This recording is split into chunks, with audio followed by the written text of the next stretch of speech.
Hey guys, want to check your Apple purchases on your iPhone without signing in anywhere new?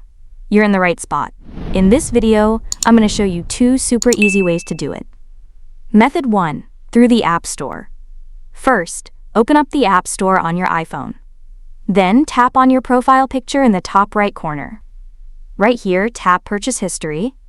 You might be asked to sign in with your Apple ID password. Go ahead and do that if needed. And boom. You'll see your full purchase history, apps, subscriptions, and anything else you've bought from Apple. For example, you can tap the link next to the showing option, like last 90 days or paid.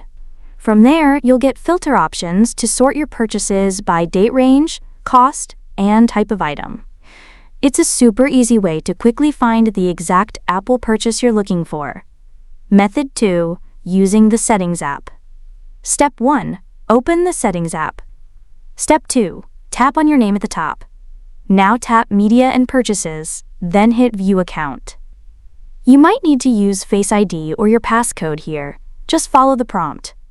Scroll down and tap Purchase History. You'll see all your purchases organized by date.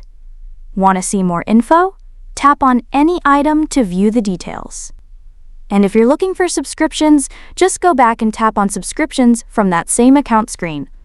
Here you'll find all your active, expired, and even trial subscriptions, all in one place. No extra sign-in, no stress.